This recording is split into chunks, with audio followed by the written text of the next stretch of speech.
Hi friends, Dr. Shalini here, infertility specialist from Lucknow. So, apart from this normal semen analysis, now we have a specialized test which is called DFI, DNA Fragmentation Index. दो ये एक routine test नहीं है और routinely recommended भी नहीं है.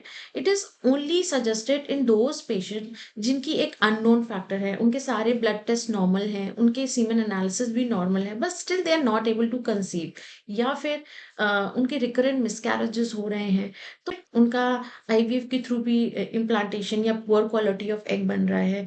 Those patient जो बहुत क्रॉनिक स्मोकर ड्रिंकर रहे हैं, ओबीज रहे हैं, बहुत स्ट्रेस फैक्टर रहा है, या फिर रेडिएशन एक्सपोजर में रहे हैं, बहुत हॉट टेम्परेचर में रहते हैं, उनमें भी ये डीएफआई टेस्ट हम रिकमेंड करते हैं. It is not a routine test, but only in these risk factors में हम ये रिकमेंड करते हैं.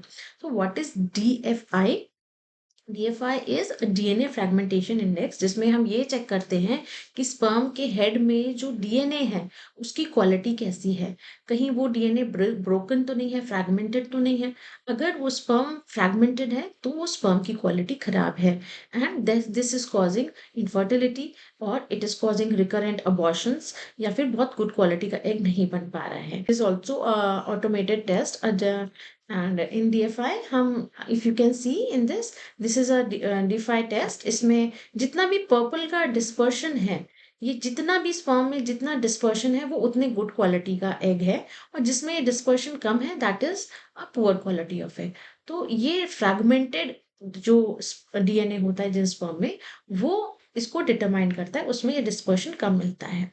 सो अगर 30% से ज्यादा ये फ्रैगमेंटेड स्पर्म मिलते हैं, या डीएफआई इंडेक्स 30% से ज्यादा होता है, that is a poor report. That means quality of the sperms are not very good. उसमें जो sperms हैं भी, नंबर भी है, they are fragmented, they are in, उनका डीएनए बहुत अच्छा नहीं है.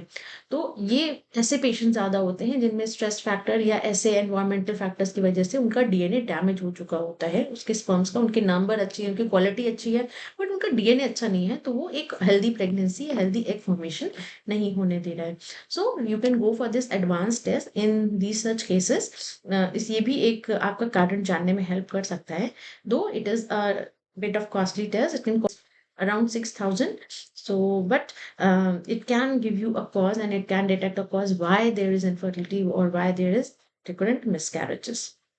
So, what an advice is that male also need a good stress-free environment. They should have strict diabetes control. They should stop smoking, drinking, or tobacco at least 3 to 4 months till they are trying to conceive, and they should take more antioxidants which can improve their sperm quality, and they can help in DNA repair and better quality of egg, leucine, zinc, and all these things, many other antioxidants that can help in better quality of egg.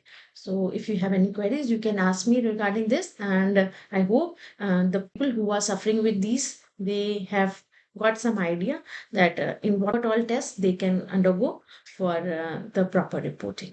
Thank you.